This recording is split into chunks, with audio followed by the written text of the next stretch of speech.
चलिए आज जो हम टॉपिक करेंगे उसका नाम है स्टैटिस्टिकल डिस्क्रिप्शन ऑफ डेटा। ये बेसिक है, इसके अंदर सारा हम स्टैटिस्टिक्स का बेसिक डिस्कस करते हैं। सबसे पहले मीनिंग ऑफ स्टैटिस्टिक्स। स्टैटिस्टिक्स को आप दो तरह से डिफाइन कर सकते हो, प्लूरल मीनिंग और सिंगुलर। प्लूरल मीनिंग में तो स्टैटिस्टिक्स रिप्रेजेंट करता है डेटा को। आप अपनी बुक भी खोल लें, सारा बुक के हिसाब से बनाए हुए नोट्स, तो आपको लिखने की जरूरत नहीं पड़ेगी, सारा बुक में जो है उसकी समरी बनाई। तो प्लूरल सेंस में इंडेक्स में देख लो, फर्स्ट चैप्टर है स्टैटिस्टिक्स। प्लूरल सेंस में बेटा डेटा को रिप्रेजेंट करता है स्टैटिस्टिक्स। जो हम डेटा कलेक्ट करते हैं ना, वो स्टैटिस्टिक्स है।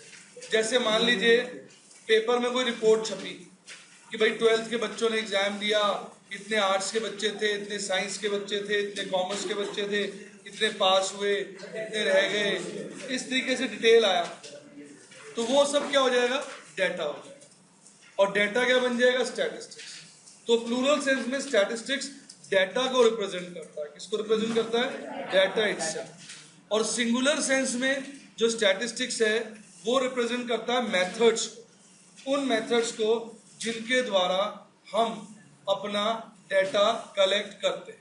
जैसे आपने माला माल वीकली देखी हो, उसमें परेश रावल जाता है डेटा कलेक्ट करने के लिए, चाटे पे चाटे खा के आता है। वो स्टैटिस्टिक्स का सिंगुलर मीनिंग था, राइट? तो स्टैटिस्टिक्स का जो सिंगुलर मीनिंग है वो बात करता है उन मेथड्स की जिनके द्वारा हम डेटा को कलेक्ट करते हैं, प्रेजेंट करते हैं, ताकि लोग उनसे स्टैटिस्टिकल इन्फ्रेंसेस, कंक्लूजन्स, इंपॉर्टेंट बातें निकाल सकें।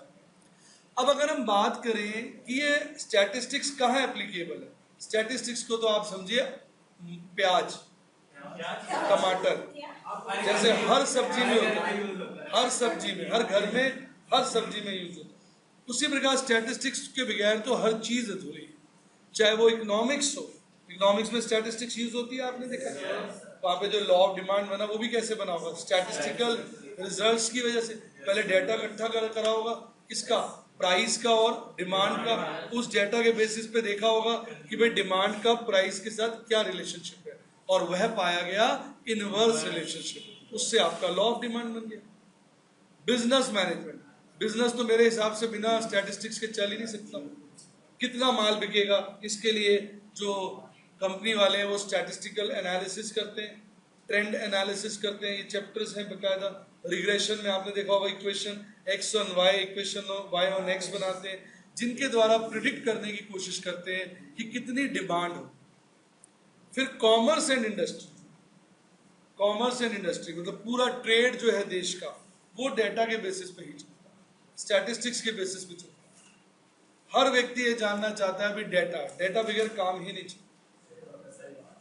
मतलब आप कितना माल बेचेंगे, क्या डिमांड होगी देश की, लोगों की नेशनल इनकम क्या होगी, देश की नेशनल इनकम क्या होगी, क्या ग्रोथ रेट होगा, इन सब चीज की जानकारी हमें किससे मिलती है? स्टैटिस्टिक्स।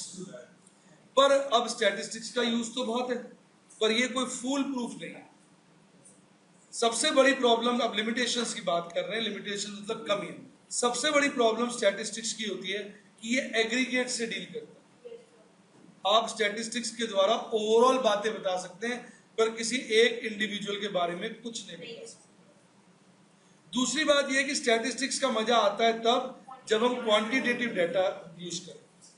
क्वालिटेटिव डेटा के बारे में हम कुछ नहीं कह सकते। ये फ्रूट कैसा है, अच्छा है, ठीक है, बढ़िया है, इससे कोई रिलेशन नहीं निकल सकता। हाँ, लोगों ने कोशिश करी है क्वालिटेटिव डेटा को भी क्वांटिटी में कन्वर्ट करने के लिए। वो क्या करेंगे? जैसे पूछना चाहते हैं फ्रूट कैसा है, कहते हैं 5 नंबर तक आपने बताना है फ्रूट कैसा है, जिसमें 5 नंबर है बहुत अच्छा, बेस्ट, एक्सीलेंट, 4 नंबर है गुड, 3 नंबर है एवरेज, और जो 4 नंबर है ठीक है, काम चलाओ, 1 बेकार। मतलब उन्होंने उसको भी क्वांटिफाई करने की कोशिश की, तभी फिर वो यूज होता है। जैसे आप जाएंगे ना शोरूम्स में, जाएंगे कार पसंद करने या अपनी कार की सर्विस कराने, तो वो अपनी परफॉर्मेंस को इवैल्यूएट करने के लिए उन्होंने एक शीट बनाई होती है, उसमें आपको नंबरिंग देनी होती है। कई लोग 1 से 5 यूज कर लेते हैं, कई लोग 1 से 10 कर लेते हैं। तो यानी लोग कोशिश कर रहे हैं कि जो क्वालिटी वाली उसकी जो कमी है उसको ओवरकम करने की, दूर करने की। फिर सबसे बड़ी बात होती है कि जो स्टैटिस्टिक्स होती है वो बेस्ड ऑन एजम्पशंस होती है। जैसे हम लॉ ऑफ डिमांड की बात करें, हम कहता है other things being constant price of a commodity and its demand, they are indirectly related. Demand is indirectly related to its price. यानी प्राइस गिरेगा डिमांड बढ़ेगी, प्राइस बढ़ेगा डिमांड कम होगी. लेकिन होता क्या है, प्राइस ऑफ सब्स्टिट्यूट सेम रहना चाहिए, प्राइस ऑफ कॉम्प्लीमेंट्री सेम रहना चाहिए. अगर उनमें चेंज आता है तो फिर उसी हिसाब से रिएक्शन वो नहीं मिल पाता. तो स्टैटिस्टिक्स की एक कमी ये भी होती है कि वो एजम्पशन बेस्ड होती है.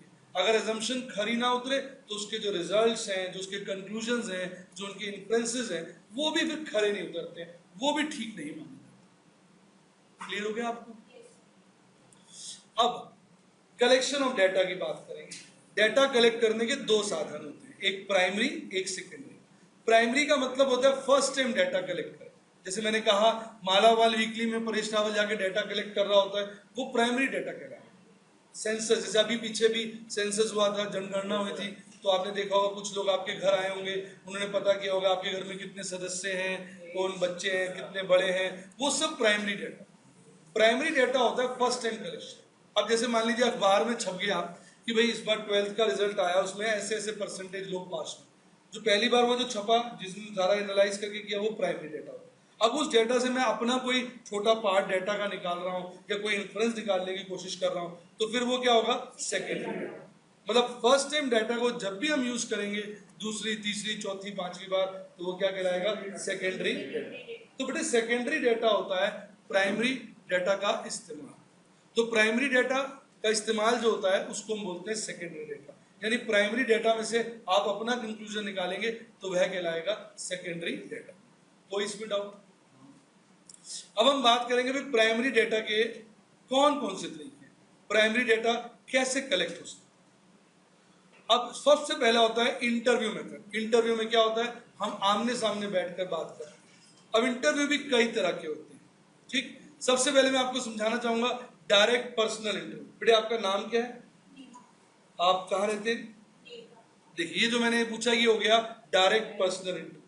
यानी आप उस व्यक्ति से ही पूछ लें जो जिसके बारे में आप जानकारी जानना चाहते, तो डायरेक्ट पर्सनल इंटरव्यू रहता है. पर कभी कभी कुछ बातें ऐसी होती हैं जो हम किसी व्यक्ति से पूछेंगे तो सच्चाई नहीं बताएगा. अब हम पंकज से पूछें, क्या पंकज आपको आपकी बीवी ने मारना छोड़ दिया? पंकज कभी भी नहीं बताएगा कि सच्चाई है. मेरी बात समझ रहे? तो उसके लिए तरीका क्या होता है, उसके लिए तरीका क्या होता है, आप पंकज के किसी दोस्त से पूछ लें, या पंकज भाई जब भी उसकी बीवी उसको मारती होगी तो पड़ोसियों को तो पता चल ही जाता होगा. तो इनडायरेक्ट ओरल जो है इन्वेस्टिगेशन ऐसी होती, मतलब जो पर्सनल बातें हो कोई व्यक्ति नहीं बताएगा. अब किसी पूछो आप सिगरेट पीते हो तो वो क्यों बोलेगा पीते हो. आप पान वाले से पूछो यहाँ कौन कौन सिगरेट पीता है, वो बता देगा. मेरी बात समझे?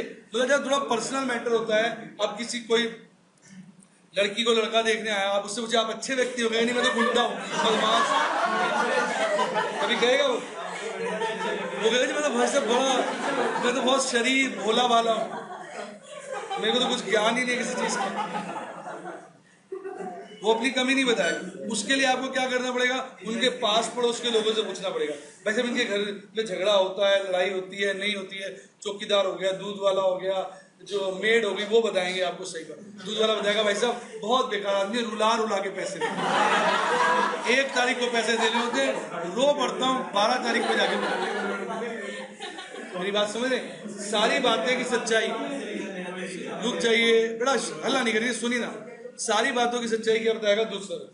देखिए समय बदल रहा है, मैंने इसमें टेलीफोनिक इंटरव्यू लिखा है, आजकल वीडियो इंटरव्यू भी होने लगा. क्या होता है कि जाने की जरूरत नहीं है, लोग इंटरनेट के द्वारा एक दूसरे, आपने देखा होगा ऐड भी आती थी, एक आदमी जो टाई बैठ के इंटरव्यू दे रहा होता है, उसका इंटरव्यू अच्छा तो उछलता है तो देखते नीचे निक्कर पहनी हुई, तो बस कोट टाई और नीचे निक्कर, क्योंकि बैठ के देना था इंटरव्यू. वीडियो तो लग रहा था भाई साहब घर में बैठ के दे रहा था. तो ये बेसिकली क्या होता है, टेलीफोनिक इंटरव्यू या वीडियो वाला इंटरव्यू. फिर होता है इंफॉर्मेशन थ्रू कॉरेस्पॉन्डेंस. इसमें आपने देखा होगा ये न्यूज चैनल वाले फॉलो करते हैं, आप देखते होंगे न्यूज चैनल में आता है. देखिए अब हमारे संवाददाता आपको बताएंगे कि महाराष्ट्र में क्या हुआ. महाराष्ट्र में संवाददाता आ जाएगा, भाई साहब अभी भी बच्चे ने टांग हिलाई है, बच्चा हिल रहा है, बच्चा सांस ले रहा है, वो गड्ढे में बच्चा गिर जाता है. फिर देखिए क्या कमाल चलता है. ये इंफॉर्मेशन थ्रू कोरेस्पोंडेंट्स कहलाता है। क्या कहलाता है? कोरेस्पोंडेंट्स। कोरेस्पोंडेंट मतलब संवाददाता, जो व्यक्ति वहां जाके ले रहा है और फिर वो न्यूज वालों को बताता है। आप देखा होगा आपने, फिर न्यूज चैनल में दिखाते हैं कि वो पूछ रहे हैं उनको क्या लग रहा है, कैसा लग रहा है, ये सब वो वाला है। फिर मेल्ड क्वेश्चन, जो आजकल ईमेल के जमाने में और पॉपुलर हो गया। इसमें आपको या मतलब फिजिकल लेटर के थ्रू या ईमेल के थ्रू एक क्वेश्चंस आ जाएंगे, उनके नीचे चॉइसेस होंगे, जैसे एमसीक्यूज होते हैं, आप उसमें टिक करिए, या एक कई बार एमसीक्यू की जगह डिस्क्रिप्टिव भी होता है, क्वेश्चंस होते हैं, आप लिख के भी उसमें जवाब दे सकते हैं। इसको बोलते हैं मेल्ड क्वेश्चन। अगर आप ध्यान देखें, या हम सब में फर्स्ट टाइम डाटा कलेक्ट कर रहे हैं, खुद पर्सनली जाके कर रहे हैं। फिर स्केड्यूल सेंड थ्रू इन्यूमरेटर्स, ये वो हो जाता है जो सेंसस वाला डाटा होता है, माला माल वीकली वाला। इसमें भी देखो इंटरव्यू में फर्क क्या होता है, जैसे मैं इंटरव्यू ले तो मेरे को कोई गाइड नहीं करेगा, मुझे खुद तय करना। और स्केड्यूल सेंड थ्रू इन्यूमरेटर्स में क्या होता है, हम पूरा एक पहले बना लेते हैं, जैसे वो आपके घर में भी आए होंगे, पूरा लेके आते हैं, उसमें जो क्वेश्चन होते हैं वही पूछते हैं और उसके हिसाब से लिखते जाते हैं। तो वो इन्यूमरेटर्स के थ्रू हम भेज देते हैं, जो माला माल वीकली का जैसे मैंने एग्जाम्पल दिया। फिर एक एग्जाम्पल होता है ऑब्जर्वेशन मेथड। चीटिंग हो रही है कि नहीं हो रही है, आपने देखा होगा बोर्ड से लोग आ जाते हैं, वो सब कमरों में जाके ऑब्जर्व करते हैं, बातचीत नहीं करते, पूछते नहीं है, ये नहीं पूछो वैसे चीटिंग हो रही है यहाँ पर, कोई क्यों बताएगा हो रही है, तो वो जाके चुपचाप ऑब्जर्व करते हैं चीटिंग हो रही है या नहीं हो रही है, कोई काम ठीक। जैसे इवन स्कूल में भी आपने देखा होगा इंस्पेक्शन होती है आपकी, कई बार टीचर्स ठीक पढ़ा रहे हैं कि नहीं, तो बाहर के लोग आते हैं, वो बात नहीं करते, चुपचाप आके बेटा बात नहीं सुनिए, क्लास में आके देखेंगे, बैठेंगे, ऑब्जर्व करेंगे, वो कहलाता है ऑब्जर्वेशन मेथड। क्लियर हो गया सारा? ये सब प्राइमरी है। अब सेकेंडरी में तो क्या है, किसी ने प्राइमरी कर रखा है, उसकी रिपोर्ट में से हम अपनी रिपोर्ट निकाल रहे हैं, रिपीट, उसकी रिपोर्ट में से अपनी रिपोर्ट निकाल रहे हैं, वो सेकेंडरी है। अब वो जो प्राइमरी रिपोर्ट वो किसकी हो सकती है, यहां बता रहे हैं प्राइमरी रिपोर्ट किसकी हो सकती है, हम दे तो सेकेंडरी हो गया ना, प्राइमरी किसकी हो जाएगी, बड़ी बड़ी ऑर्गेनाइजेशन, वर्ल्ड हेल्थ ऑर्गेनाइजेशन हो गया, इंटरनेशनल लेबर ऑर्गेनाइजेशन हो गया, इंटरनेशनल मॉनेटरी फंड हो गया, इनकी रिपोर्ट्स आती है, उसमें से आप निकाल लीजिए। गवर्नमेंट की रिपोर्ट्स आती है, हर मिनिस्ट्री की अपनी रिपोर्ट आती है।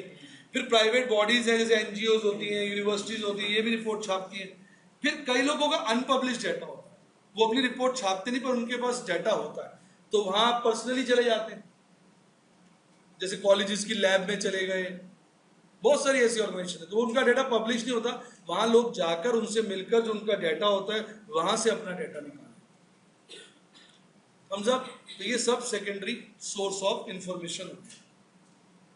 अब बेटे हम चर्चा करेंगे क्लासिफिकेशन, क्योंकि देखो डाटा कलेक्ट करने के बाद खुद सोचो, सबसे पहले आप डाटा कलेक्ट करोगे तो उसके बाद क्लासीफाई भी तो करोगे, वो तो भीड़ इकट्ठी हो गई हमारे पास। अब 12th का रिजल्ट आ गया, 4 लाख बच्चे बैठे, रिजल्ट आ गया, उसके रिजल्ट का चार्ट डालेंगे, उसे क्लासीफाई नहीं करेंगे, कॉमर्स के कौन है, साइंस के कौन है, आर्ट्स के कौन है, फिर कॉमर्स में भी फर्स्ट डिस्टिंक्शन होल्डर्स कौन है, फर्स्ट डिविजन कौन है, सेकंड डिविजन कौन, फिर तो मीनिंगफुल डाटा निकलेगा। तो डाटा को क्लासीफाई करना पड़ता है, यानी उस डाटा को समराइज करने के लिए हम क्लासीफाई करते हैं।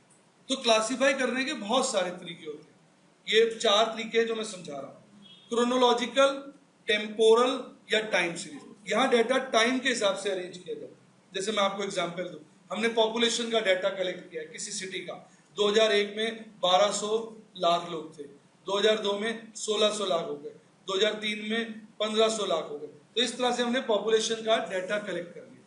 जो समय अनुसार करो वो क्या कहलाता है, क्रोनोलॉजिकल, या क्या कहलाता है, टेम्पोरल, या क्या कहलाता है, टाइम। सेकंड कैटेगरी बेटा जो डाटा की होती है वो होती है जियोग्राफिकल या स्पैटियल।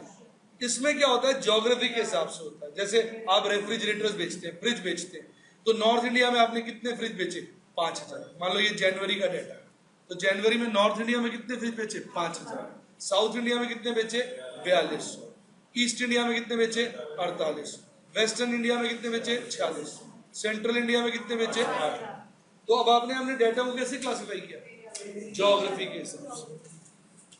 फिर आता है क्वालिटेटिव, क्वालिटी के हिसाब से डाटा को आप क्लासिफाई कर रहे हैं। जैसे एग्जांपल के लिए मैं एक प्रोडक्ट बनाता हूं, अगर प्रोडक्ट बिल्कुल परफेक्ट होता है तो उसको मैं बोल देता हूं स्टैंडर्ड, छोटी मोटी कमी है पर बिक जाएगा, सब स्टैंडर्ड। काफी बड़ी कमी है, ठीक करके बिकेगा, डिफेक्टिव। बिल्कुल ही बेकार है, ठीक हो ही नहीं सकता, स्पॉइल। तो मैंने क्या करा, मार्च 2013 की प्रोडक्शन उठाई और उसकी डिटेल इकट्ठी करी, तो पता चला कि 8000 यूनिट तो बिल्कुल परफेक्ट थे, बिल्कुल स्टैंडर्ड। 7200 थोड़े से हल्की कमी के साथ बेचने पड़े, 6500 खराब थे जिनको ठीक करके बेचे, डिफेक्टेड, और 3000 को फेंकना पड़ा क्योंकि वो स्पॉइल्ड। अब डेटा को आप कैसे क्लासिफाई कर रहे हो बेटा? क्वालिटी के हिसाब से। कोई इसमें फिजिकल मेजरमेंट तो है नहीं, न्यूमेरिकल मेजरमेंट तो है नहीं, या तो आप क्वालिटी के हिसाब से उसको क्लासिफाई करें। अच्छा समझ में आ रहा है?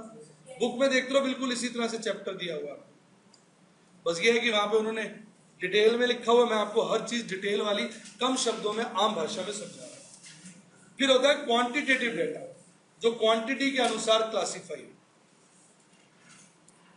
तो क्वांटिटी का जैसे इनकम है, जैसे मैं एक फैक्ट्री में गया, मैंने देखा भाई यहाँ वर्कर्स की क्या तनख्वाह है। ऐसे 8000 वर्कर थे जिनकी वीकली तनख्वाह 1000 से कम थी। ऐसे 7200 वर्कर्स थे जिनकी वीकली तनख्वाह 1000 से ज्यादा थी, 5000 से कम थी। ऐसे 6500 वर्कर थे जिनकी वीकली तनख्वाह 5000 या उससे ज्यादा थी, 10000 से कम थी। ऐसे 3000 वर्कर्स थे जिनकी तनख्वाह 10000 या उससे ज्यादा। तो अब यहाँ मैं क्वांटिटी को बेस ले रहा हूँ, नंबर्स में बात कर रहा हूँ, तो इसको क्या बोल देते हैं? Quantitative classification. बताइए आनंद आया कि नहीं? तो क्लासिफिकेशन कितने प्रकार का हो गया राज्य? 4 प्रकार का। Chronological according to time, geographical according to place, qualitative कोई क्वालिटेटिव कैरेक्टरिस्टिक्स के बेसिस पर, क्वांटिटेटिव जब आप कैरेक्टरिस्टिक्स को क्वांटिटेटिव टर्म्स में डिफाइन करें।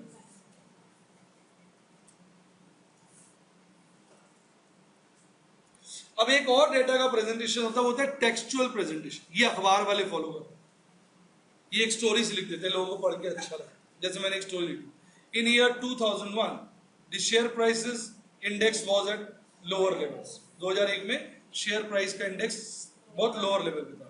इट केप्ट इंक्रीजिंग, तब से बढ़ता रहा, to astonishing heights and crossed 22,000 in 2007।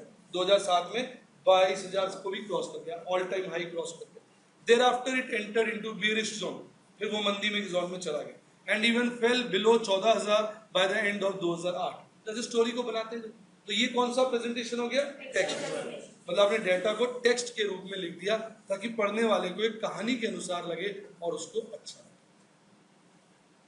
बेटा जब डेटा की चर्चा करते हैं तो टेबल्स की बात जरूर करते हैं, क्योंकि टेबुलर प्रेजेंटेशन अपने आप में एक बहुत महत्वपूर्ण रोल प्ले करता है।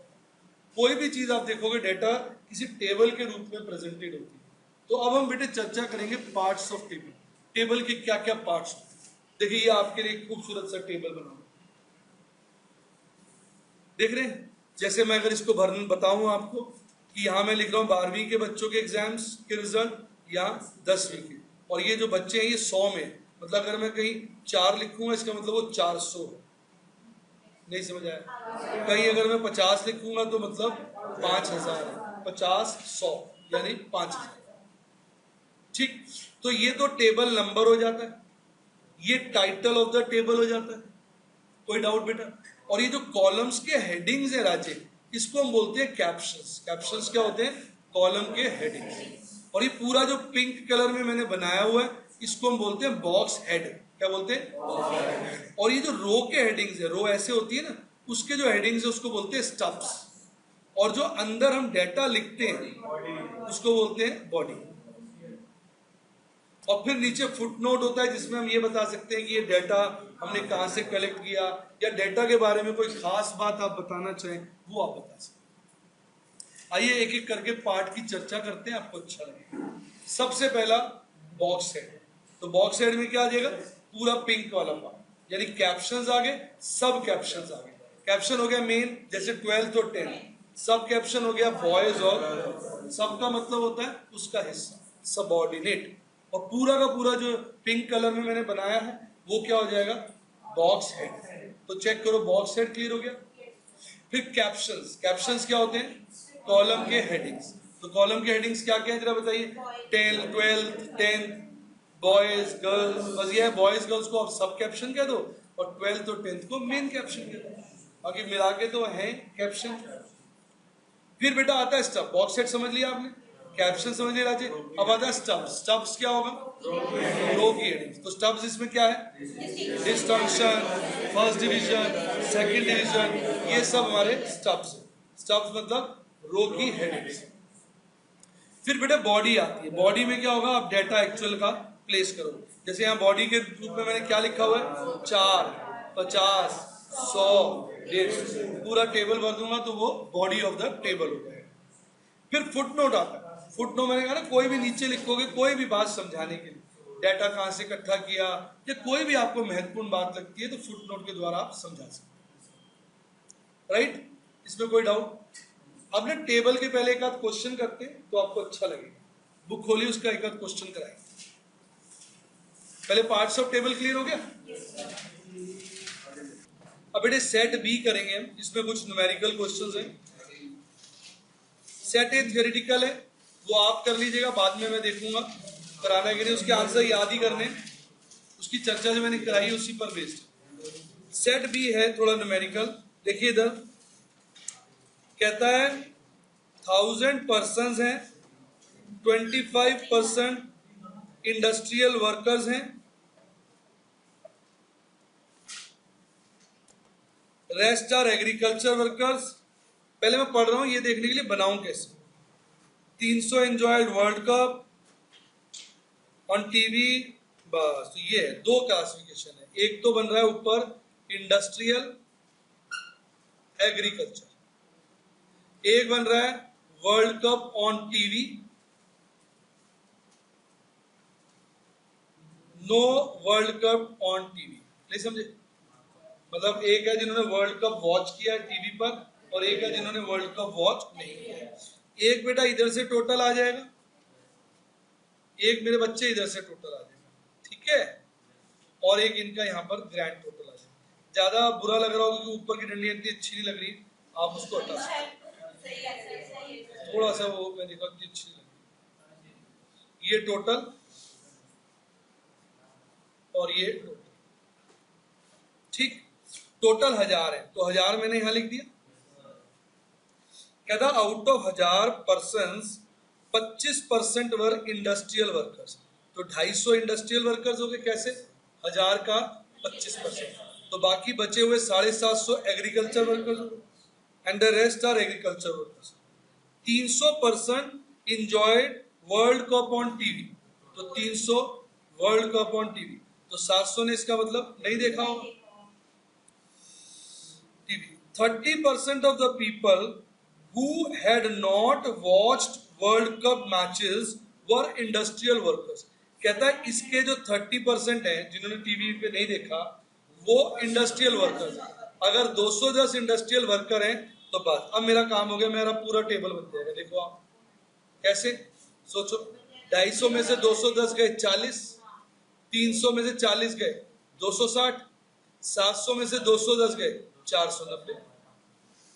अब पूछा क्या है इसने, what is the number of agriculture workers who had enjoyed world cup TV matches on TV agriculture, तो 260 नहीं हो गया, तो चॉइस क्या हो जाएगी? ए।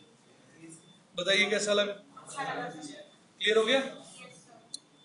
लिख लीजिए फटाफट।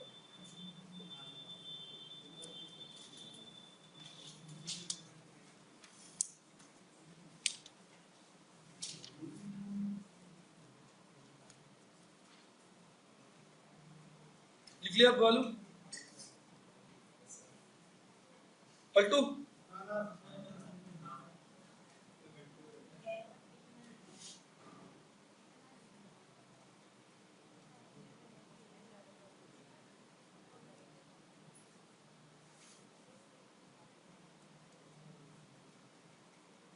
चलिए हो गया।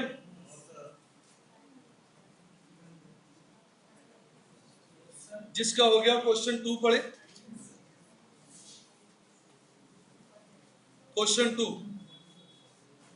अब यहां पर ये चर्चा कर रहा है वुमेन की, कॉफी ड्रिंकर्स की, तो एक ले लेता हूं मेल फीमेल टोटल, और इधर coffee drinkers not coffee drinkers या नॉन कॉफी ड्रिंकर्स करते हैं। थोड़ा शॉर्ट में लिखा करिए, मैं थोड़ा कई बार ज्यादा लिखता हूं, लेकिन क्योंकि एग्जाम में इतना टाइम नहीं मिलेगा ज्यादा लिखने नहीं।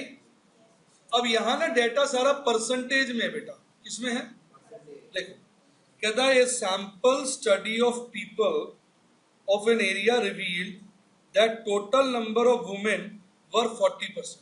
यानी अगर मैं इसको 100 ले लूं तो 40% विमेन है, तो बेटा 60% मैन है। कुछ बच्चे मुस्कुरा रहे हैं, इसमें तीसरी कैटेगरी नहीं है बेटे, दो ही है, 40 और 60। चल, and the percentage of coffee drinkers were 45 as a whole. तो coffee drinkers 45 as a whole है, तो ये क्या हो गया 55। And the percentage of male coffee drinkers was 20। Male भी और कॉफी ड्रिंकर्स भी, तो 20। थोड़ा सा ना क्लियर नहीं है कि ये 20% टोटल का है या मेल का 20%, थोड़ा क्लियर नहीं है भाई। 60 का मेल कितने हैं 60, उसका 20% लूंगा तो 12 हो जाएंगे, और अगर टोटल का है तो वो है, थोड़ा क्लियर नहीं है। अभी मैं इससे करके देख लेता हूँ, आंसर मैच हो गया ठीक है, नहीं तो बदल देंगे। तरीका यही होता है इसका, आपको जो ठीक लगा उससे कर लो, नहीं मैच होगा तो दूसरे स्टाइल से कर लेंगे। अभी मैं ये 20% किसका मान रहा हूं बेटे, टोटल का।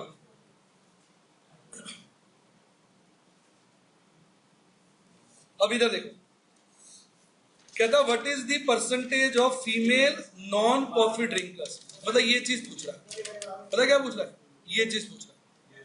तो ये 20 हो गया, तो ये क्या हो जाएगा 25, और ये क्या हो जाएगा 15 है आंसर आ गया। और निकालने की जरूरत भी नहीं, अपना काम तो ही। अगर टाइम पास में ऐसा कोई चीज है उसको भी निकाल लो। अच्छा, मजा आया आपको? क्वेश्चन 2 लिख लीजिए।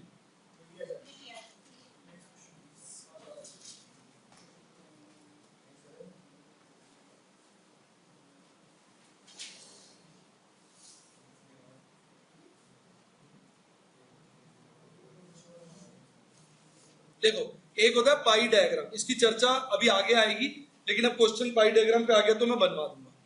क्वेश्चन 3, इस बहाने पाई डायग्राम भी पक्का हो जाएगा।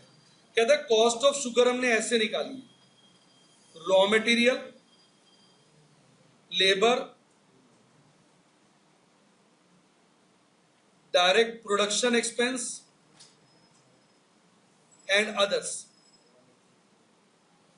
टोटल। कहता रॉ मटेरियल कितना है इसके अंदर 12, labour 20, direct production 35, other 23। Rajesh total करके बताओ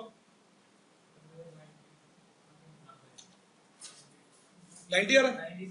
सुनो, आपको पता है सर्कल का टोटल एंगल कितना होता है 360 डिग्री। तो यहां मैं डिग्री निकाल रहा हूं, क्या निकाल रहा हूं डिग्री। तो जैसे परसेंटेज निकालते हैं ना, उसमें इंटू 100 करते हैं।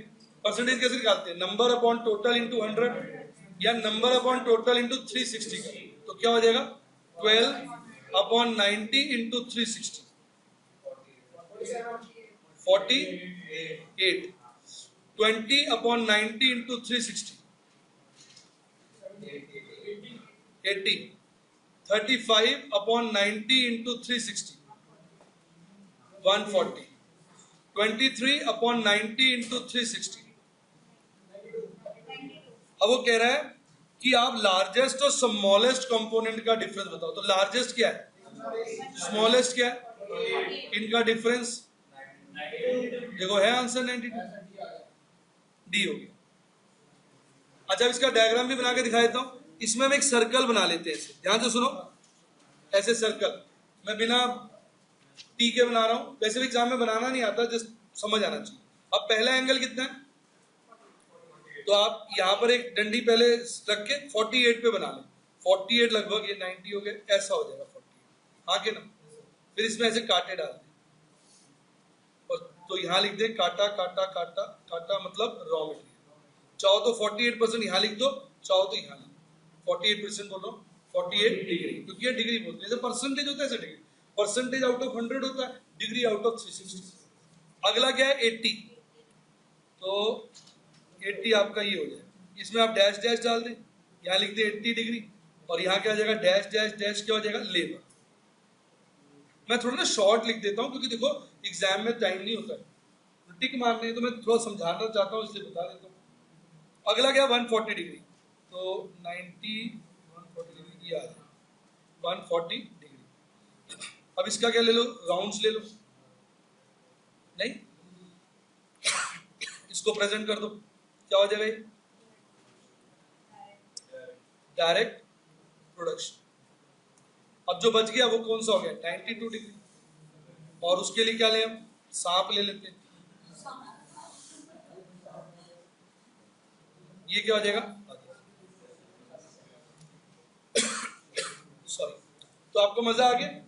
आपको बनाना आ गया? पाई डायग्राम भी सिखा दिया और क्वेश्चन तो पहले ही कर दिया था, लिख लीजिए। बढ़े आगे?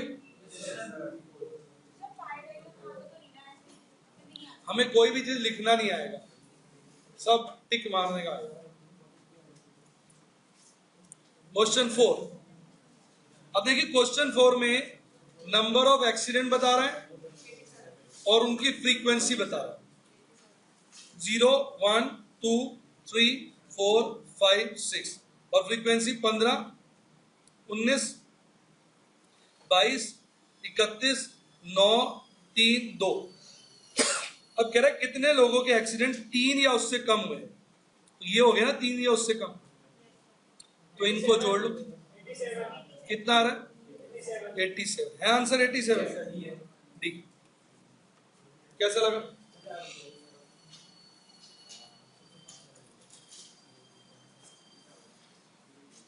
आई। 5th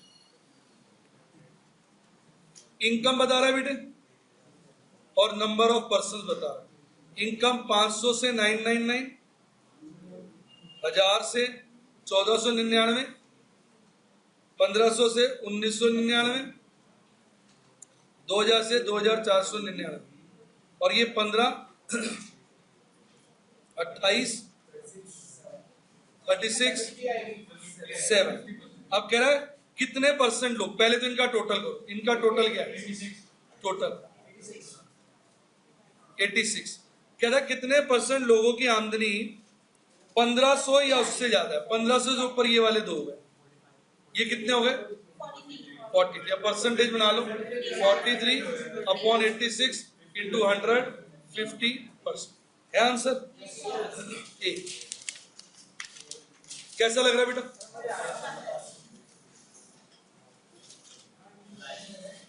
क्वेश्चन 6 कह रहा मार्क्स हैं और नंबर ऑफ स्टूडेंट्स हैं। मार्क्स बिलो 10, बिलो 20, मैं से लिख दूं बिलो के लिए, साइन लिख दूं चलेगा? Below 10, below 20, below 30, below 40, below 50। ये कितने हैं? 15, 38, 65, 84, 100। कह रहा बच्चे बताओ मोर देन 30 वाले कौन है? सुनो, मोर देन 30 वाले हो गए, ये दोनों वाले हो जाएंगे। सुनो अब जरा सुनो, मोर देन 30 वाले सुनो। लेस देन 30 वाले कितने हैं? 65। टोटल जो है वो है 100। अगर मैं माइनस लेस देन 30 वाले कर दूंगा इसमें से, वो कितने हैं? 65। तो बचे हुए लोग मोर देन 30 नहीं हो जाएंगे? यही बोला है ना? नहीं, लेस मोर देन 30 बोला है। ठीक तो लिख रहा हूं। लेस देन 30 यानी 30 वाले माइनस कर दूंगा तो मोर देन 30 वाले बच जाएंगे। वो कितने बचेंगे? 35 है आंसर। सी। नहीं, ये ना रे ऐसे बता रहा है, देख ये ऐसे बता रहा है, सुन, या नंबर लाइन बना दो। देख ये नंबर है, सुन, ये है 10 नंबर, ये 0 है, ये 20 है, ये 30 है, ये 40 है, ये 50 है। ध्यान से सुन, वो कह रहा है ये लोग जो है 15 है और ये लोग जो है वो 38 है। समझ रही है बात को? और ये जो लोग हैं वो आपके 65 है। अब समझिए वो कह रहे ये वाले कितने होंगे? अब ये टोटल 100 है और ये वाले 65 है, तो 100 में से 65 घटा दूंगा तो बाकी 35 बच जाएंगे ना। ये क्यूमुलेटिव है, मतलब जोड़ है इसके अंदर। हाँ, अच्छा लगा? नंबर लाइन से और क्लियर हो गया होगा। अगला क्वेश्चन में नंबर लाइन से बनाता हूं, इजी लगेगा उसको। आपकी क्या राय है? करेंगे? आपने नाम बदल लिया? क्वेश्चन 7 देखो, अब इसमें मैं नंबर लाइन बना दो। ये नंबर लाइन इधर देखो। अब ये कहां से शुरू है? 200 से हो रहा है, तो यहां 200 ले लेता हूं। फिर क्या है 250 है, फिर क्या है 300 है, फिर क्या है 350। रफ फिगर्स हैं, कोई ऐसा नहीं है, गैप्स को मत देखिए, बराबर नहीं, कोई इससे फर्क नहीं पड़ता, हम तो क्विक करना चाहते हैं। मोर देन 200 कह रहा है 56। अब सुनो, ये जो चल रहा है ये 56 है। फिर कह रहा है मोर देन 250 38 है। इधर देखो, ये वाला जो हिस्सा है ये 38 है। फिर मोर देन 300 कह रहा है ये वाला हिस्सा, ये वाला हिस्सा कह रहा है 15 है। और मोर देन 300 350 ये कह रहा है 0 है। अब क्या पूछ रहा है, कहता है 250 से 300 के बीच बताओ। इधर देखो 250 से 300। अब ये वाला जो सारा हिस्सा है ये 38 है और ये वाला 15 है, तो ये जो बीच का हिस्सा होगा 38 माइनस 15 नहीं हो जाएगा 23। आया नहीं आया समझ में? सब बताओ तो आंसर क्या हो जाएगा बी। बेटे 250 से ऊपर वाला सारा हिस्सा 38 है और 300 से ऊपर वाला 15 है। वो कह रहा है इनके बीच का बताओ, तो 38 में से 15 घटा दो, बीच का रहेगा। जचा आपको?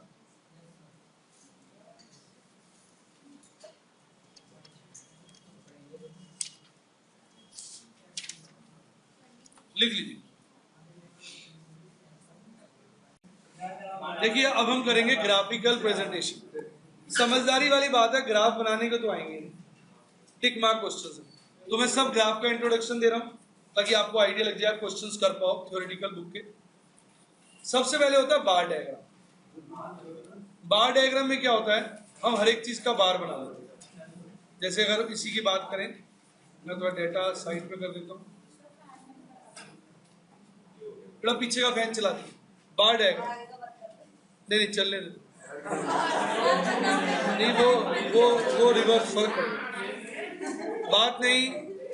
बार डायग्राम इधर देखिए। अब एक्चुअली क्या है, ये 2001 में क्या है, गैप एक साल।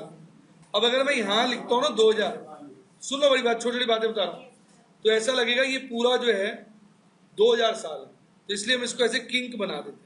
किंक मतलब ब्रेक किया, फिर 2001, फिर 2002, मैं ना थोड़ा सा बना दूंगा और फिर बना हुआ दिखा दूंगा। रीजन क्या है ना, क्योंकि हमें कोई एग्जाम में बनाना तो आना नहीं, हमें तो एक आइडिया की जरूरत है ताकि आपको अच्छा लगे।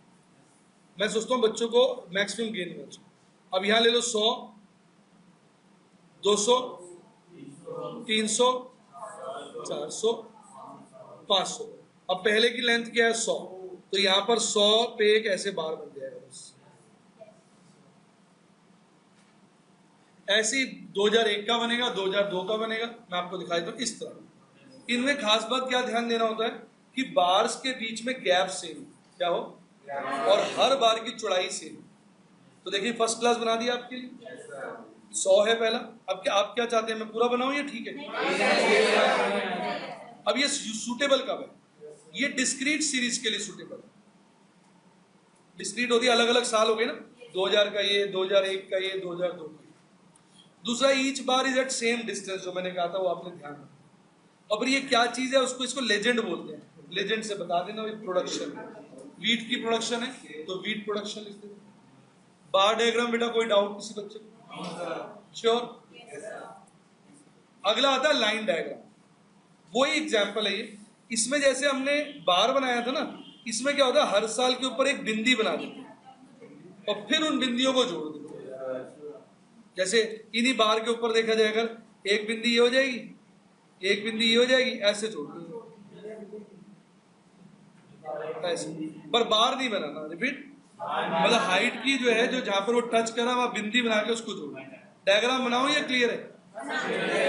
इस तरह का बन जाए। तो बेसिक इंट्रोडक्शन है, कोई डायग्राम बनाना तो आना नहीं है। बच्चों को क्लियर हो, मैंने कहा एक न्यूमेरिकल से समझा देते हैं, बच्चों को अच्छा भी लगता है। जो कॉम्प्लिकेटेड लगे मुझे बताओ। पाई का तो मैंने पूरा बना के दिखाया आपको, ये भी मैंने पिछला दिखा दिया, इसमें बस बिंदियां बना के जोड़ना। क्लियर हो गया? ये कौन सा हो जाता है, लाइन डायग्राम। अब क्या होता है, जैसे ये तो थे डिस्क्रीट सीरीज के लिए, क्या थे? डिस्क्रीट सीरीज के लिए जो बनता है उसको लाइन डायग्राम और बार डायग्राम कहते हैं, और जो कॉन्टिन्यूस सीरीज के लिए बनता है उसको फ्रीक्वेंसी पॉलीगॉन और हिस्टोग्राम। अभी थोड़ी देर बाद इसकी भी चर्चा होगी। उससे पहले जरा मैं बार डायग्राम्स की चर्चा कर। अब ये मल्टीपल बार डायग्राम, मल्टीपल बार डायग्राम में क्या करते हैं, जैसे मैं एक का बना के दिखा रहा हूं, अभी का, अभी के 4 सब्जेक्ट्स के मार्क्स हैं, हंसिए नहीं, ध्यान लगाइए इधर, 25, 50, 75, 100। अब एक में उसके 86 हैं, तो एक बार बना देंगे 86 तक। ये बने, प्लीज प्लीज सीरियसली देखिए। दूसरा 93 तक है, ये थोड़ा सा ऊपर चला जाएगा ऐसे। तीसरा 99 है और ऊपर चला जाएगा। मोटाई सब बार की सेम होनी चाहिए। मैं फ्री हैंड बना रहा हूं इसलिए थोड़ा हल्का सा फर्क नजर आएगा आपको। अगर आपको ये अच्छा ना लगे तो आप अपने हाथ से अपने रजिस्टर में बनाना, फिर आपको ये बहुत अच्छा लगे। तो ये हो गया आपका इको का। अब इनको हम कैसे डिस्टिंग्विश कर देते हैं, जैसे इसमें कांटा मार दिया, इसमें डैश डैश डाल दिया, इसमें लाइंस डाल दी, इसमें गोले डाल दिए, और फिर बता दिया भाई कांटे का मतलब इंग्लिश, डैश का मतलब मैथ्स, लाइन का मतलब अकाउंट्स, और जीरो का मतलब इको। जैसे मैंने एक अभी का बनाया है, ऐसे ही थोड़े थोड़े गैप पे अभी का, मुनीश का, टुन्ना का, पुन्नू का, सबका बनेगा। ये देखिए मैंने बनाया, बताइए क्लियर हो गया। यहाँ कलर से रिप्रेजेंट कर दिया, वहां मैंने सिंबल से रिप्रेजेंट कर दिया। कोई डाउट? चेक कर लीजिए। इसका एक भाई होता है स्टैक्ड बार डायग्राम। इसमें English, maths, accounts, eco side side पे बनाए थे ना, उसमें एक के ऊपर एक बनाते, समझे आप? एक के ऊपर एक बनाते। देखिए यही वाला है, एक बना के दिखाए तो आपको डंडी, अभी की बना रहा हूं। अब अभी की एक ही डंडी बनेगी। 50 ले लूं, 50, 100, 150, 200, 250, 300, 350, 400। एक बार बताओ अभी का ये टोटल क्या आ रहा है? बताओ। तो बच्चे मजाकबाजी में लगे, देखो इंजॉय करना चाहिए पढ़ाई को ध्यान से। कितना आ रहा है? चारों का टोटल 280 कैसे आ जाएगा?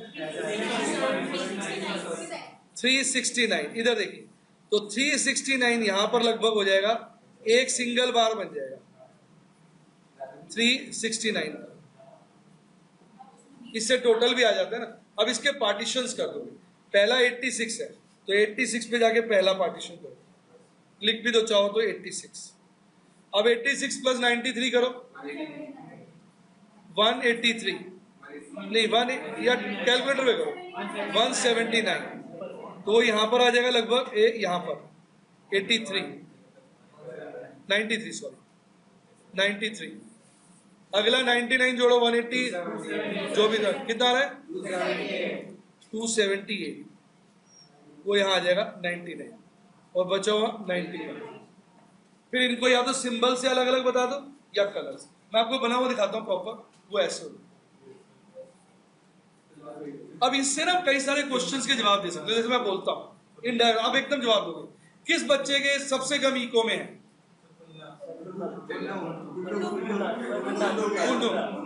इको क्या है?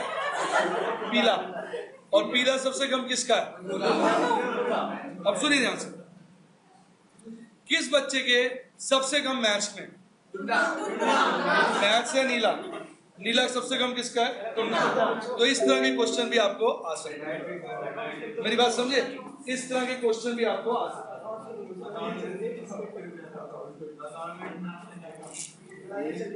इंग्लिश में सबसे कम किसके? वॉच। वॉच। सबसे नालायक बच्चा कौन है?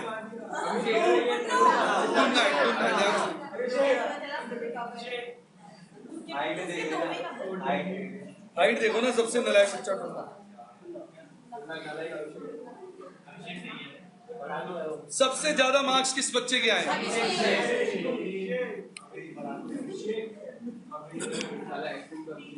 तो बच्चों ने देखा इस तरीके से इसको बोलते हैं स्टैक बार डायग्राम। ये मैंने एक और एग्जांपल दिखाया हुआ, इसमें क्या है, बातें नहीं। अब इसमें यहां से पता चल जाता है जो टॉप मोस्ट खर्चा है वो सेलिंग एंड डिस्ट्रीब्यूशन है, ये एडमिनिस्ट्रेशन के खर्चे हैं, ये फैक्ट्री के ओवरहेड हैं, ये लेबर है और ये मटेरियल। अब मैं कुछ क्वेश्चन पूछूंगा, आप बताना। मटेरियल का खर्चा किस साल सबसे ज्यादा आया है और सबसे कम मटेरियल खर्चा?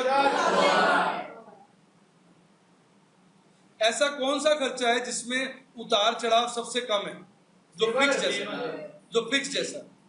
एडमिन है, एडमिन है। ध्यान से देखो, एडमिन सब जगह बराबर हाइट है। लेबर तो बढ़ता जा रहा है और फैक्ट्री भी थोड़ा थोड़ा बढ़ रहा है, लेकिन एडमिन सबसे कम है। ठीक। अब सन 2003 में हमने सबसे ज्यादा खर्चा किस आइटम के ऊपर किया है? Very nice. सन 2000 में सबसे कम खर्चा किस चीज के ऊपर आया? समझिए किस तरह के सवाल आए। ये एक दो सवाल यहां दिए हुए, मैंने उससे बढ़िया आपसे ओरली पूछ ली। एक होता है इक्विलाइज स्टैक बार डायग्राम। इसमें हम पता क्या करते हैं, जरा ध्यान से सुनना। इसका टोटल कर लेते हैं। इसका टोटल क्या होगा जरा बताइए?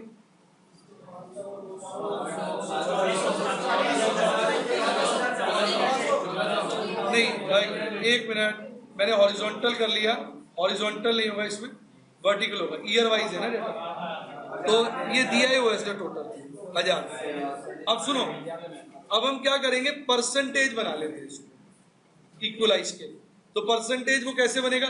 200/1000 इंटू 100, 20%। अगला कैसे बनेगा? 100/1000 इंटू 100, 10। 300/1000, 30, 20, 20। अब ये टोटल 100 हो गया। बोलो नहीं बेटा, 2 मिनट। अगला देखिए, अगला मैं एक 2003 का बनाता हूं। एक फर्स्ट बना दिए, लास्ट। अब पहला क्या होगा? 500/2000 इंटू 100, 25। अगला 12.5। एक मिनट ठहरो, ये कैसे निकाला है? 250/2000 इंटू 100। अगला 20, 12.5, 30। अब इसका टोटल भी 100। अब अगर मैं इसको प्लॉट करूंगा ऐसे 100, तो सभी बार्स की हाइट तो 100 ही नहीं आएगी। दिमाग लगाओ, सभी बार की हाइट्स क्या होगी? 100। और जैसे पहला है, पहले 100 का बार बना लूंगा। पहले 20 क्या हो जाएंगे? मटेरियल। अगले 10 क्या हो जाएंगे? लेबर। अगले 30 क्या हो जाएंगे? फैक्ट्री। मैं आपको डायग्राम दिखाता हूँ, ये देखिए, ये मैंने परसेंटेज बनाई है, अभी मैंने आपको बना के दिया ना, 20, 10, 30, 20, 20। देखो 20, 20, 10, 30, 20, 20। क्लियर हो गया? कभी बनाएंगे। अब इसका अगर 100 का बार बनाओगे तो ये 100 का बार बन गया। अब यहां लिखोगे, सबसे पहले आपका 20 था, तो यहां लिख दो 20 है, ये 10 है, लेबर 10 थी ना, उसके बाद क्या? 30, ये 30 है, फिर ये 20 है, ये फिर 20। आई बात समझ?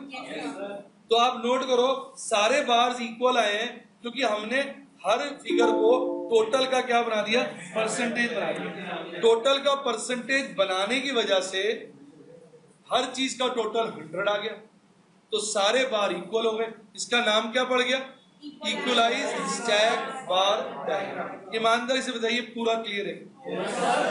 एक बार बना के दिखाओ, ये बिल्कुल क्लियर है? बिल्कुल। अच्छा, एक आध क्वेश्चन पूछना है, इस पे अच्छा लगेगा, ध्यान से देखते हैं। किस साल में सेलिंग डिस्ट्रीब्यूशन का परसेंटेज खर्चा सबसे कम था? 2000। इसका हाइट देखिए, 2000 में सबसे कम। क्लियर? 2000 के अंदर किस आइटम का शेयर टोटल कॉस्ट में सबसे ज्यादा था? फैक्ट्री ओवरहेड 30% है। सबसे ऊंचाई जो है पीले वाले रंग की है, पीला रंग जो है फैक्ट्री ओवरहेड। मैं इस तरह से आपको बार डायग्राम दे देगा जिसपे सवाल पूछ सकता हूं। ठीक है, राइट जी? कौन सा खर्चा 2001 में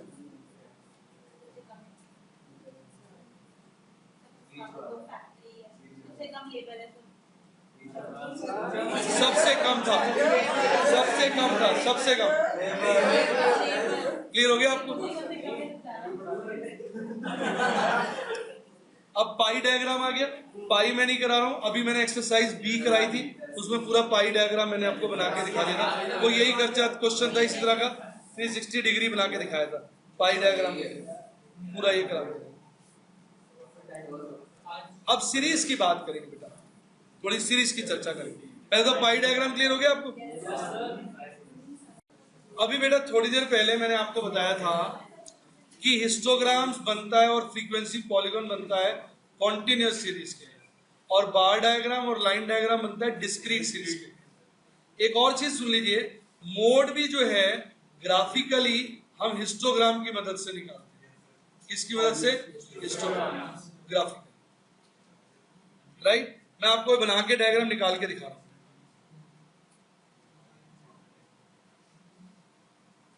ठीक, अब ये हो जाएगा 0, 2, 4, 6, 8, 10। फ्रीक्वेंसी कहां तक जा रही है? 14 तक। 2, 4, 6, 8, 10, 12, 14, 16। 0 से 2 2 है, तो ये वाला हिस्टोग्राम ऐसे हो गया, चिपके हुए बनेंगे। फिर 2 से 4 14 तक जा रहा है,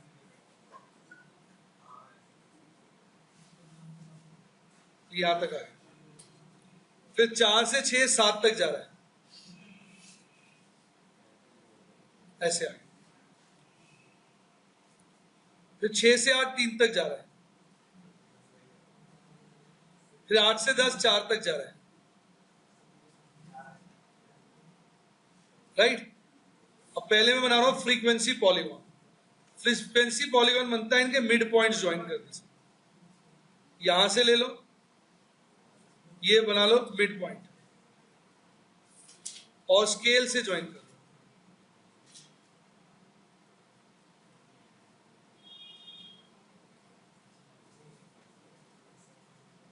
कई लोग ना ध्यान से सुनना, इस वाले पॉइंट को इधर जोड़ देते हैं, इधर। कई लोग कहते हैं इतना ही, एक अगला 12 बना लेते हैं, कहते हैं उसका 0 है तो वो यहां जोड़ देते हैं। दोनों देखे मैंने बुक्स के अंदर, मुझे ये वाला बेटर लगता है, क्योंकि 10 से 12 तो 0 है ना, तो उसका मिड ले लो। इसी तरह यहां पर भी फिर क्या होना चाहिए? -2 तक, और उसका मिड ये, फिर ये जोड़। मुझे ये बेटर लगता है, पर कई लोग मैंने देखा इसको 0 पे जोड़। ये हो गया फ्रीक्वेंसी पॉलीगॉन। मैंने फ्री हैंड बनाया, आप किससे बनाइएगा?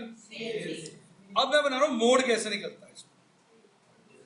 मोड के लिए हम क्या करते हैं, ग्रीन कलर ले लो, सबसे बड़ा बार पकड़ लेते, 2 कोने पकड़ लेते, एक इधर वाला कोना हो गया, एक इधर वाला। इसको आप ऊपर जोड़ोगे इससे, ऐसे, ठीक, और इधर वाले को इधर जोड़ दो ऐसे। तो जहां ये मिलेगा ना, तो वहां से डॉटेड लाइन नीचे की खींचोगे, और जहां ये कटेगा वो मोड हो जाएगा। आ गया पूरा समझ? तो बिना स्केल के मैंने काफी साफ सुथरा डायग्राम बना दी, फिर भी अगर स्केल से बनाते तो ऐसे। क्लियर? और मोड तो इसमें मैंने बनाया नहीं, बता देता हूं, फिर से बताऊं, क्लियर है? ये वाला और ये वाला पॉइंट जोड़ ले, और ये वाला और ये वाला, और बीच में जहां जुड़ेगा डॉटेड पॉइंट, जैसे मैंने यहां लिखा। बिल्कुल क्लियर हो गया मोड? तो इसमें 3-4 तरह के क्वेश्चन आ सकते हैं। एक कि भाई हिस्टोग्राम फ्रीक्वेंसी पॉलीगॉन किस टाइप की सीरीज के लिए बनता है? आपने बोलना है कॉन्टिन्यूस। कॉन्टिन्यूस मतलब क्लासेस वाली सीरीज, 0 से 2, 2 से 4। दूसरा, मोड कैसे निकाल सकते हैं ग्राफिकली? आपने बोलना है हिस्टोग्राम। तीसरा बोलेंगे मोड ग्राफिकली किस हिस्टोग्राम में रहता है? आप बोलोगे जो हाईएस्ट। थम्स अप, हाईएस्ट में होता है ना मोड। कोई डाउट इसके अंदर? चले, बार चिपके हुए होते हैं इसके अंदर। अब है मोड, तो मैंने बता दिया। मोड के लिए क्या बताया था? हिस्टोग्राम। जो मीडियन होता है वो ओगिव कर्व बोलते थे कई लोग, कोई लोग बोलते थे ओजाइव। तो मीडियन जो है वो ओजाइव कर्व से निकलता है। क्लियर? इसके लिए हमें 2 तरह से फ्रीक्वेंसी ऐड करनी होती है। देखिए, हम निकाल रहे हैं cumulative frequency.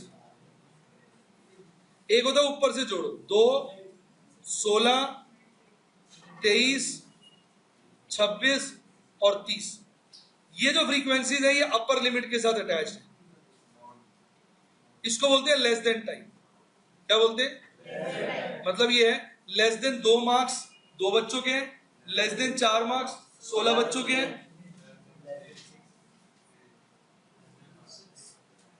Less than 2 marks 2 बच्चों के हैं, लेस देन 4 मार्क्स 16 बच्चों के हैं, लेस देन 6 मार्क्स 23 बच्चों के हैं, लेस देन 8 मार्क्स 26 बच्चों के हैं, और लेस देन 10 मार्क्स 30 बच्चों के। ये लेस देन वाला बन गया। फिर एक बना लेते हैं मोर देन टाइप। CF लिख रहा हूं, मतलब क्यूमुलेटिव फ्रीक्वेंसी, नीचे से जोड़ते हैं। 4 3 7 7 14 14 जमा 14 28 28 जमा 2 30, और इसको लोअर लिमिट से करेक्ट करते हैं। इसको ऐसे बोलते हैं मोर देन, इधर से चलेंगे। More than 0 30, more than 2 28, more than 4 14, more than 6 7, more than 8 4, मतलब इनसे जोड़ना है। समझ आ गया? अब इसका डायग्राम कैसे बनता है देखिए।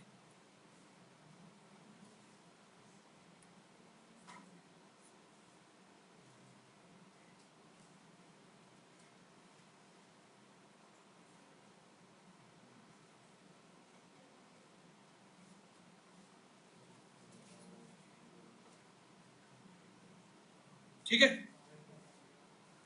अब ये 0 हो गया, क्लासेस ले रहा हूं 2 4 6 8 10, ठीक। फ्रीक्वेंसी 30 तक जा रही है। 4 8, ज्यादा नहीं हो जाएगा, 5 5 10 15 20 25 30 35। अब पहले ग्रीन से बना रहा हूं, कौन से वाला?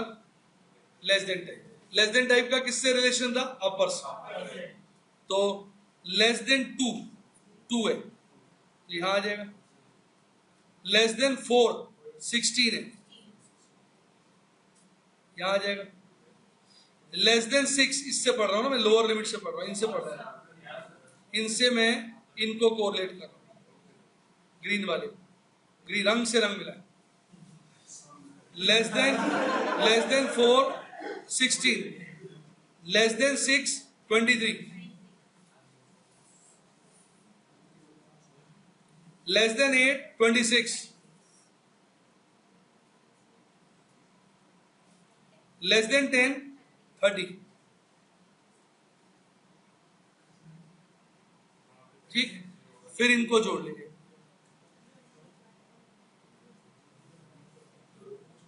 ठीक है, मन की आंखों से देखो, जुड़े हुए लगे।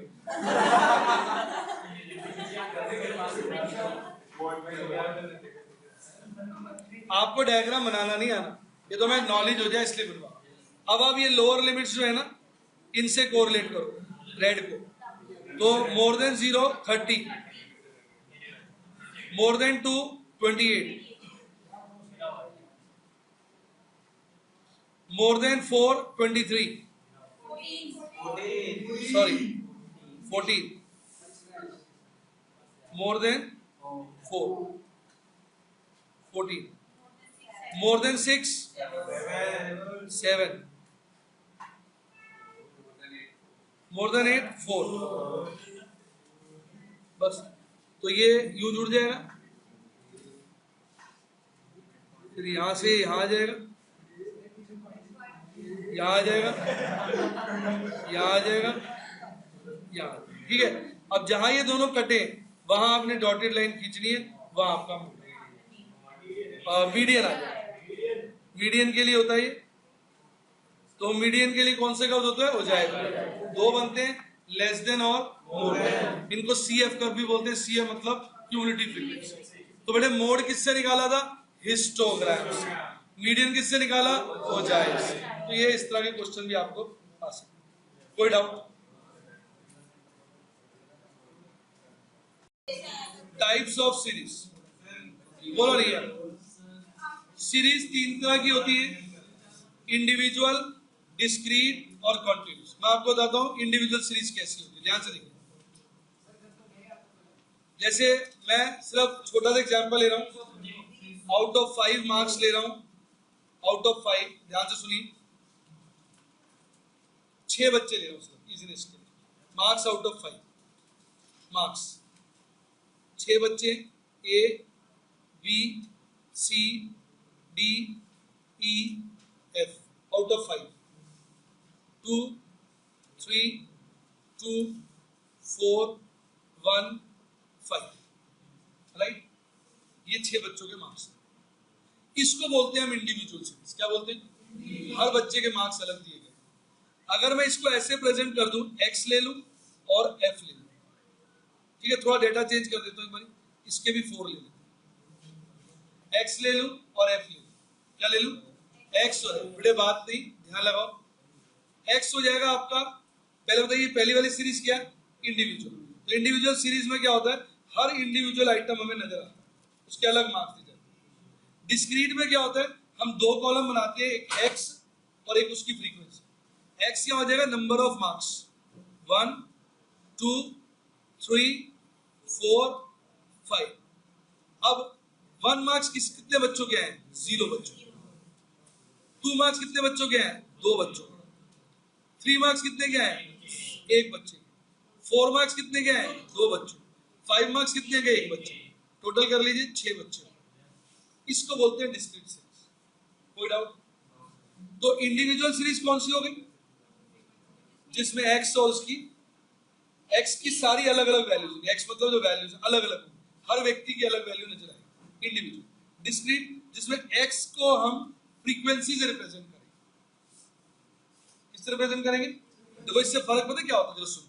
इंडिविजुअल सीरीज को देखोगे ना तो आप बता सकते हो a और c के 2 मार्क्स थे, a और c के सबसे ज्यादा एग्जैक्ट इंफॉर्मेशन इंडिविजुअल सीरीज से मिलती है, a और c के 2 मार्क्स थे।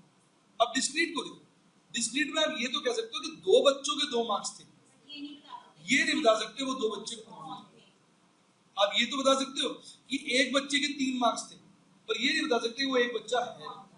ये फर्क है। इंडिविजुअल में क्या होता है कि हम व्यक्ति के साथ कोरिलेट कर सकते हैं, डिस्क्रीट में वो खत्म हो जाता है। कॉन्टिन्यूअस तो बिल्कुल ही खत्म हो जाती है इंफॉर्मेशन काफी हद तक, उसमें हम क्लास बना लेते हैं। और फ्रीक्वेंसी ये थोड़ा ऐसे वाला बना के दिखा दूं। अब मैंने ये ले लिया 0 से 1, 2 से 3, 4 से 5। अब 0 से 1 में 0 बच्चे, 2 से 3 में 3 बच्चे, कौन से वाले? और 4 से 5 में भी 3 बच्चे। अब इसमें और प्रॉब्लम आ जाती है। अब इसमें आप ये भी नहीं बता सकते, आप ये तो कह सकते हो 2 से 3 में 3 बच्चे, 2 कितने 3 कितने ये नहीं बता सकते। 2 कितने बच्चों के है, 3 कितने बच्चों। लेकिन जब बहुत बड़ा डाटा होता है, लाखों लोगों का डाटा है, तो ना तो इंडिविजुअल कामयाब है ना डिस्क्रीट। क्लासेस के द्वारा डाटा छोटा किया जाता है, नहीं तो काम ही नहीं कर पाओ। पर सदा ध्यान रखो कि जैसे इंडिविजुअल से डिस्क्रीट में जाते हैं, डिस्क्रीट से कॉन्टिन्यूअस में जाते हैं, हमारी एक्यूरेसी क्या होती जाती है? कम होती है। पहले बताओ पूरा क्लियर है या थोड़ा? अब मैं एक बात बताऊंगा आपको, देखिए जैसे ये वाला टेबल देखिए, इस टेबल को देखिए, इस टेबल में ये चीज 3 है, ये चीज 4 है। इसको कहते हैं इंक्लूसिव टाइप। क्या बोलते हैं?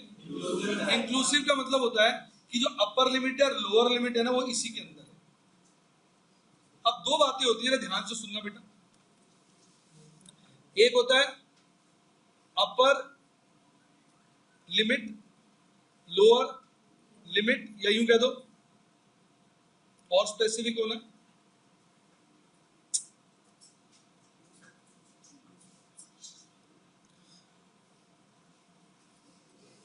अपर class limit, lower class limit, upper class boundary, lower class boundary.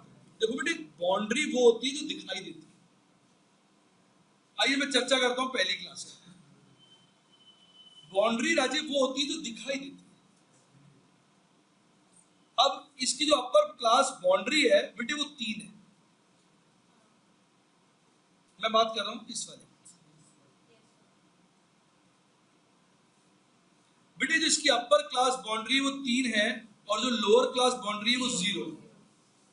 और जो लिमिट होती है ना, ये डेटा की, जैसे स्टूडेंट है सपोज और ये मार्क्स है, तो लिमिट बता रहा है भाई लोअर मार्क्स बच्चे के कितने आ सकते हैं और मैक्सिमम इसके अंदर कितने आ सकते हैं।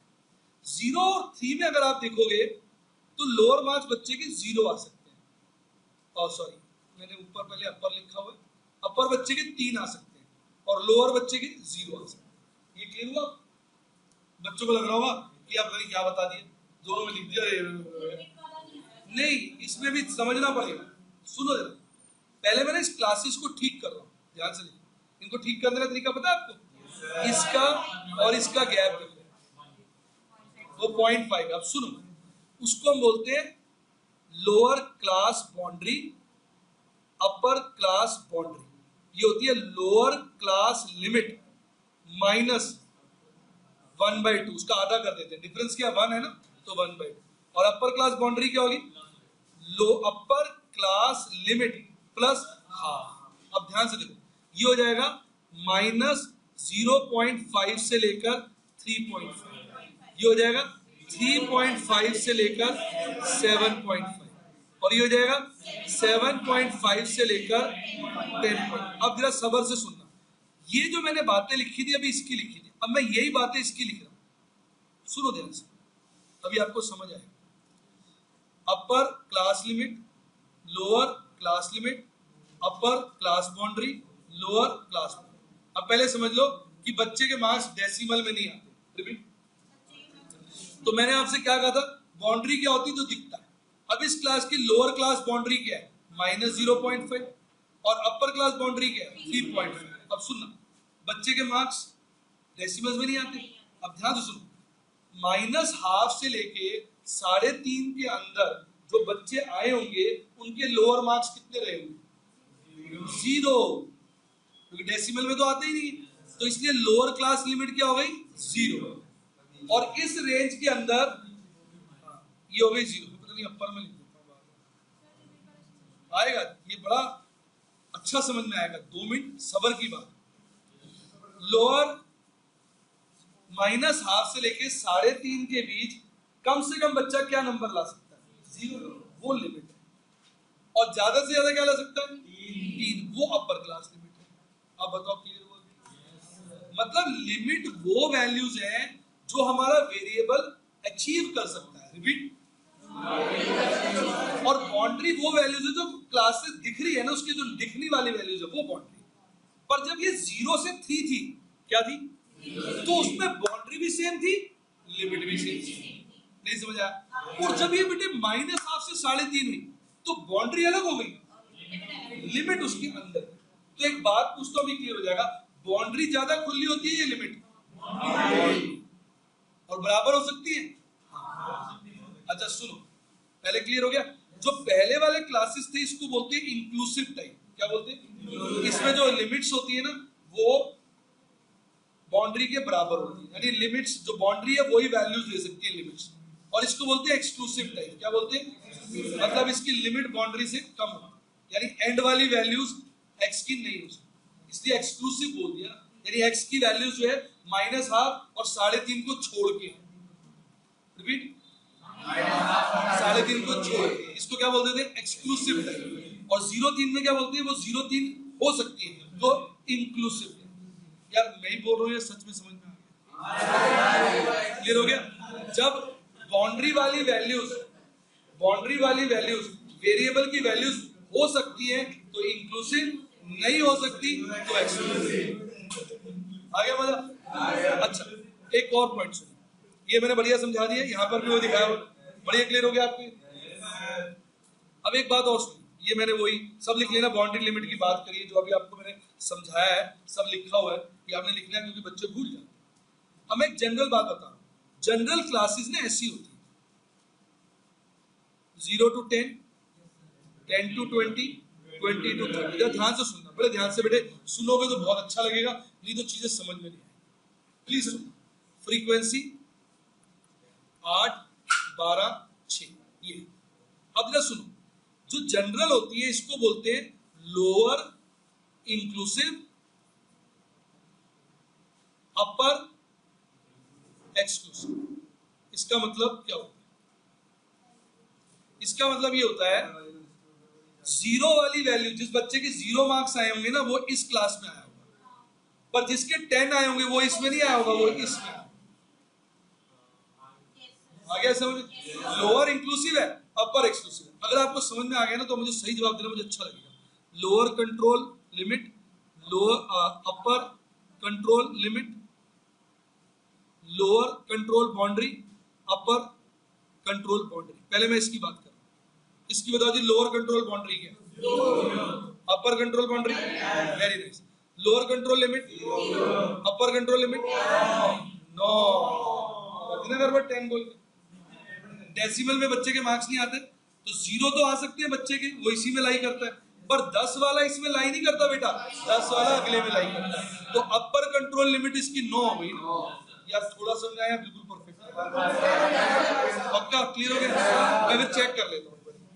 इसका बताना, एक बार बताना, मैं लिखूंगा आराम से, जल्दीबाजी में गड़बड़ हो जाती है। Lower control limit, upper control limit, और lower control boundary, upper control boundary. पहले तो इसकी lower control boundary, upper control boundary बताओ। अब लोअर कंट्रोल लिमिट और अपर, आगे ये नॉर्मल क्लासेस का बता। अब तो आपको डिप्लोमा हो गया होगा, फिर बोल देता हूँ। बाउंड्री जो दिखता है, लिमिट जो एक्स की वैल्यूज हो सकती है। क्लियर? Thumbs up. तो ये पहले लिख लो आप। हाँ चलिए, अब डेफिनेशंस आप देख लीजिए। पहले मैंने आपको बाउंड्री और लिमिट समझा दिया, अभी उसकी डेफिनेशन मैंने आपको लिखवा भी दी है, लिख लो आप। ये लिख लिया आपने? क्लियर है वैसे वो बिल्कुल सारा का सारा? तो एक बार रिपीट कर ले। बाउंड्री जो दिखाई देता है, लिमिट जो वेरिएबल की एक्चुअल वैल्यूज हो सकती है। तो बाउंड्री लिमिट सेम भी हो सकती है और अलग अलग। और फिर ये सामने वाला जो मैंने, ये जो आपके साथ बोर्ड पे आ रहा है, ये नॉर्मल केस है। 0 to 10 का मतलब क्या होता है? 0 तो इसके अंदर होगा, 10 नहीं होगा। 10 किसके अंदर होगा? 10 to 20। 10 to 20 का मतलब 10 इसके अंदर है, 11, 12, 13, 14, 15, 16, 17, 18, 19, 20 अगले में। तो इसलिए वो आपको लोअर लिमिट बाउंड्री का वो समझा दिया, मैंने आपको बात क्लियर हो गई। हाँ क्लियर?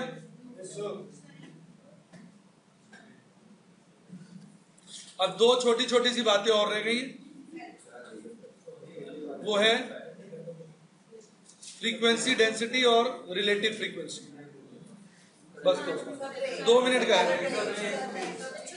इधर देखिए, ये हमारे मार्क्स हैं,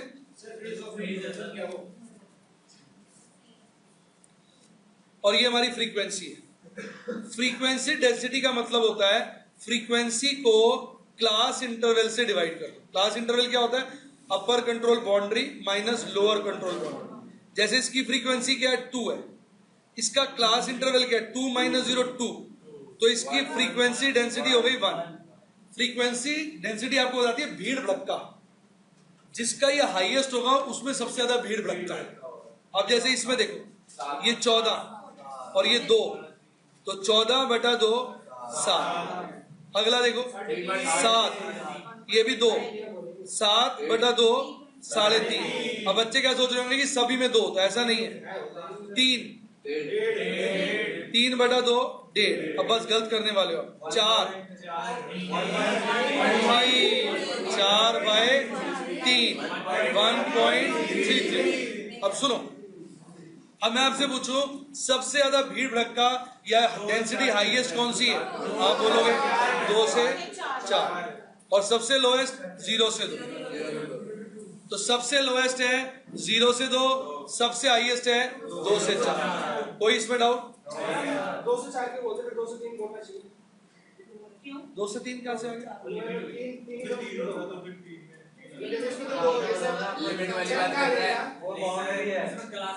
क्लास इंटरवल तो 2 से 4 ही कहलाएगी।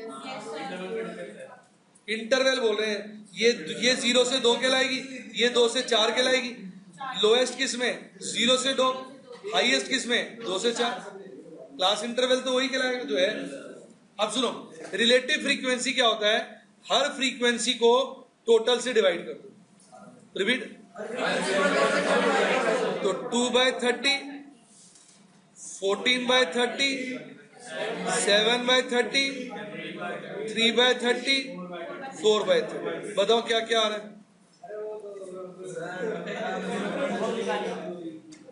करो बेटा डिवाइड, आप बैठे हुए आराम कर रहे हो।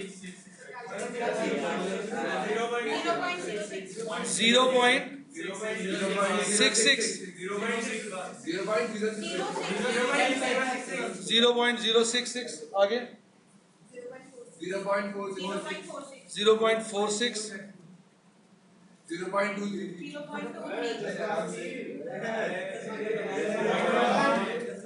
0.13। ये टोटल 1 आ जाए। देख लो एक बार 1 आ रहा है कि पहले तो पूरा क्लियर हुआ? तो सुन लीजिए, रिलेटिव फ्रीक्वेंसी होता है frequency of the class divided by total frequency, और फ्रीक्वेंसी डेंसिटी होता है frequency of the class divided by interval of the class. Interval of the class क्या होगा, या क्लास इंटरवल क्या होगा? अपर control boundary minus lower control. थोड़ा clear है पूरा? लिख लीजिए।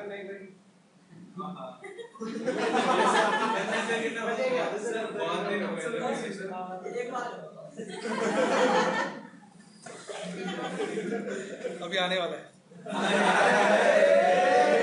ये देखिए।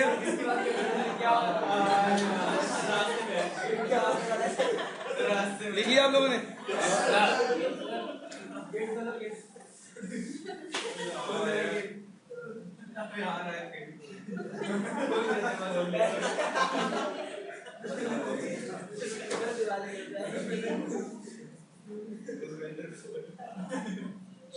देखिए बेटा,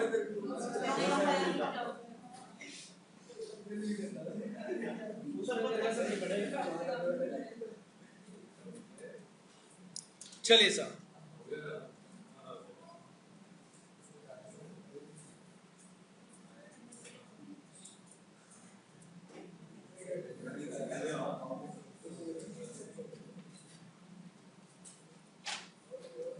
देख लिया?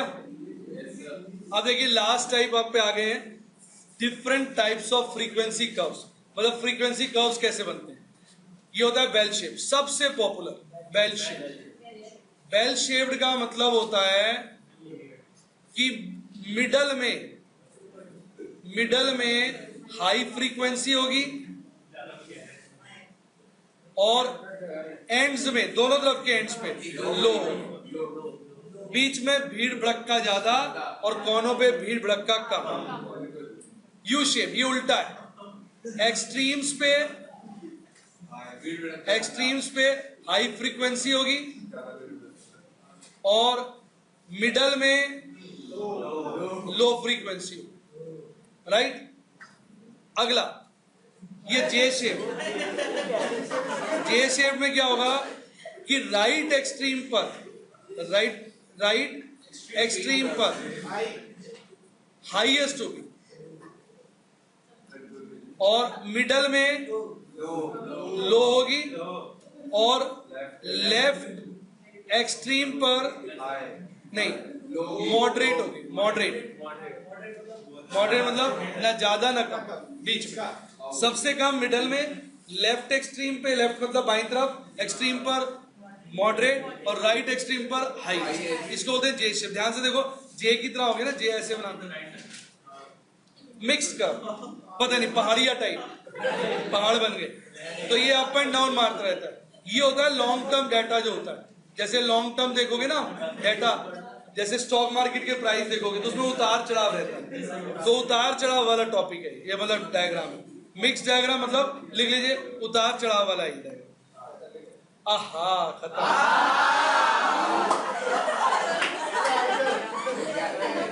तो सबसे पॉपुलर कौन सा होता है? Bell shape. सबसे पॉपुलर बेल शेप।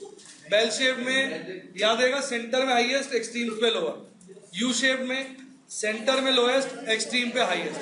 जे शेप में सेंटर में लोएस्ट, लेफ्ट एक्सट्रीम पे मॉडरेट, राइट एक्सट्रीम पे हाईएस्ट। मिक्स पे उतार चढ़ाव के लिए होता है। ये लॉन्ग टर्म ट्रेंड वेरेंड वाले क्वेश्चनों के अंदर, डाटा के अंदर इस तरह का कर्व देखने को मिलता है।